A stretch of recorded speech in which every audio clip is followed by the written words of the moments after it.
1400 वर्ष पहले संप्रदाय नहीं था जिसके 54 देश है दुनिया में। मुस्लिम समाज को 1400 वर्ष हुए, उनके 1400 साल से पहले कोई मुस्लिम समाज का व्यक्ति नहीं था, उसके 54 देश है। ईसाई समाज के 84 देश है, 2025 से पहले ईसाई नाम का कोई नहीं था। और आप तो सनातनी हो, सबसे पहले आए हो, न धर्म को बचा पाए, न धरा को बचा पाए, न समाज को बचा पाए, न परिवार को बचा पा रहे हो, तो ये दोष आपका है, मेरा है। ये आत्मचिंतन करने का विषय है। और हम सोते रहेंगे, हम मनोरंजन करते रहेंगे, मजे करते रहेंगे, अपने लिए रखे। जिस दिन आपने धर्म को आगे रखना शुरू कर दिया, उस दिन धर्म आपकी रक्षा करेगा। धर्मो रक्षति रक्षिता, धर्मो हंति हंता। मैं जिस जगह से आया हूं, पूरा बॉर्डर एरिया लगता है पाकिस्तान का। जगह जगह मदरसे खड़े हुए हैं, मस्जिदें बन रही हैं, और दुख और पीड़ा होता है कि वहां से उनके धार्मिक लोग पैदा कर रहे हैं, एक दिन भी नहीं रुकते। उनका अरबपति का लड़का है, चाहे गरीब का लड़का है, नमाज पढ़ने जाएगा ही जाएगा। और हमारा कोई छोटा मोटा भी थोड़ा पैसा कमा लिया ना, इंग्लिश मीडियम का बोर्ड देख करके वहां बच्चे को डालेंगे।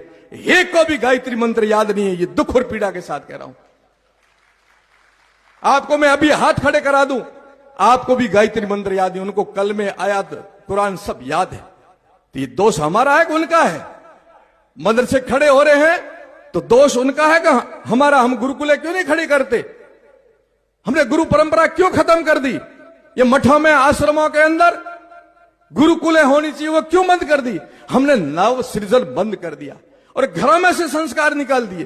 तुम बहुरूपीय बन गए हो, तुम्हारी पहचान कैसे करेगा तुम हिंदू हो? बुरा मत मानना सन्यासी, इसलिए कह रहा हूं। अब पैंट खोल के करवा सकता हूं, बाकी तो कोई मेरे पास विकल्प नहीं है। न तिलक है तुम्हारे, न मूछ है तुम्हारे, न पगड़ी है तुम्हारे, न धोती है तुम्हारे, न जले हुए तुम्हारे, न तिलक है तुम्हारे। अब क्या पहचान करोगे तुम हिंदू हो? हम उनकी हत्या तो नहीं करना चाहते हैं, वो हमारी हत्या करना चाहते हैं, क्योंकि उनके धार्मिक पुस्तकों में और उनके धार्मिक गुरु यही कहते हैं काफिर रहना नहीं चाहिए। हम तो कहते हैं सर्वे भवन्तु सुखिनः, हम तो सर्वे भवन्तु सुखिनः पाठ पढ़ाएंगे।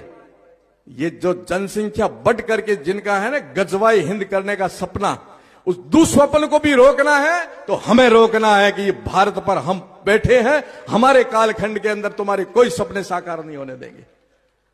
और हो गए तो दोष मेरे ऊपर, दोष आपके ऊपर भी आएगा। हमने केवल मौज की है, धर्म और राष्ट्र के लिए नहीं जगे। हम पैसों के लिए, परिवार के लिए जगे, पर राष्ट्र के लिए नहीं जगे। राष्ट्र के लिए जगोगे, धर्म के लिए जगोगे, तब कोई नहीं रोक सकता। वो धर्म को आगे रखते, हम स्वार्थ को आगे रखते। ये छोड़ना पड़ेगा, ये छोड़ना पड़ेगा हमारे को।